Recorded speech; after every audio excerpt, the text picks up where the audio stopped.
नमस्कार, ये आकाशवाणी शिमला है। अब आप प्रभा शर्मा से कोविड-19 पर विशेष समाचार सुनिए। राज्य सरकार ने प्रदेश में कोरोना मामलों में वृद्धि के चलते कई नए प्रतिबंध लगाए हैं।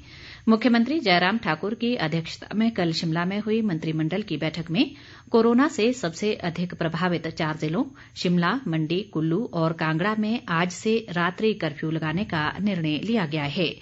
ये कर्फ्यू रात 8 बजे से सुबह 6 बजे तक लागू रहेगा।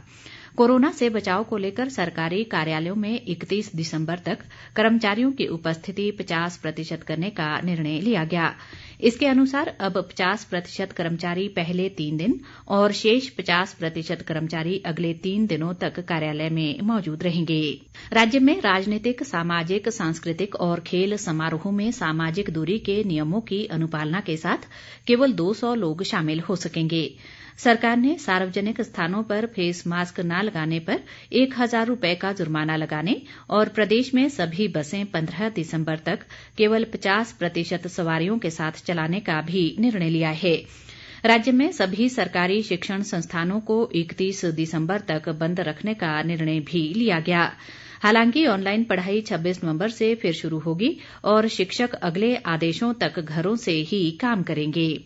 सभी उच्च व वरिष्ठ माध्यमिक स्कूलों और कॉलेजों के कार्यालय 26 नवंबर से खुल जाएंगे और प्रधानाचार्य आवश्यकता अनुसार शिक्षकों को शिक्षण संस्थानों में बुला सकेंगे। शीतकालीन अवकाश वाले स्कूलों में 1 जनवरी से 12 फरवरी तक अवकाश रखने को मंजूरी प्रदान की गई। प्रदेश में कोरोना मामलों में वृद्धि लगातार जारी है और ये संख्या बढ़कर 35,027 तक पहुंच गई है। आज प्रदेश में अभी तक 246 नए कोरोना मामलों की पुष्टि हुई है। इनमें सर्वाधिक 181 मामले शिमला जिला में दर्ज किए गए हैं। इसके अलावा चंबा में 28, किन्नौर में 24, कांगड़ा में 8, सोलन में 4 और हमीरपुर में 1 कोरोना पॉजिटिव मामले की पुष्टि हुई है। इस दौरान 405 संक्रमित लोग स्वस्थ भी हुए हैं।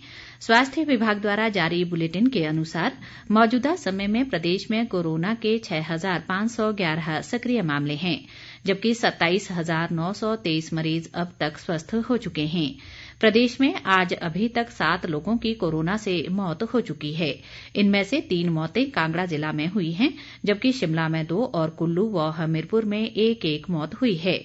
प्रदेश में अब तक 557 लोगों की कोरोना से जान जा चुकी है।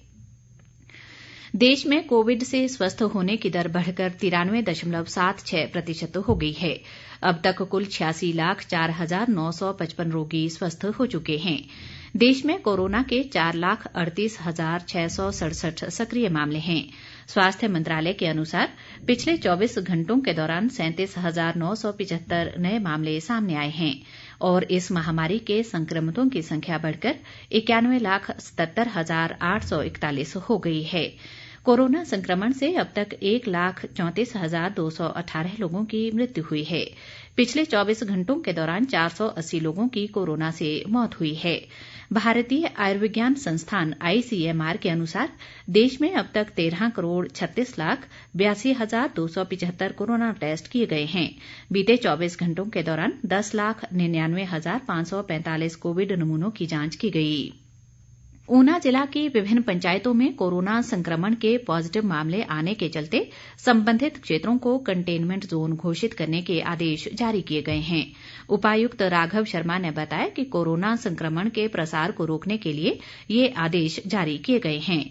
उन्होंने बताया कि कंटेनमेंट जोन घोषित किए गए क्षेत्रों में अब तुरंत प्रभाव से आगामी आदेशों तक कर्फ्यू में ढील नहीं दी जाएगी। राघव शर्मा ने बताया कि कंटेनमेंट जोन में रह रहे विद्यार्थियों जिनमें कोविड-19 के लक्षण न हो उन्हें परीक्षा देने के लिए जाने की अनुमति रहेगी। उन्होंने बताया कि एक्टिव केस फाइंडिंग की प्रक्रिया 28 दिनों की अवधि तक जारी रहेगी और सभी को कोरोना संक्रमण की रोकथाम के लिए जारी दिशा निर्देशों की अनुपालना सुनिश्चित करनी होगी। केंद्र सरकार ने अगले साल 28 फरवरी तक पेंशनधारियों के जीवन प्रमाण पत्र जमा करने की अवधि बढ़ा दी है। इससे पहले सरकार ने जीवन प्रमाण पत्र जमा करने की अवधि 1 नवंबर से 31 दिसंबर 2020 तक बढ़ाई थी। इसी के साथ ये समाचार बुलेटिन समाप्त हुआ। नमस्कार।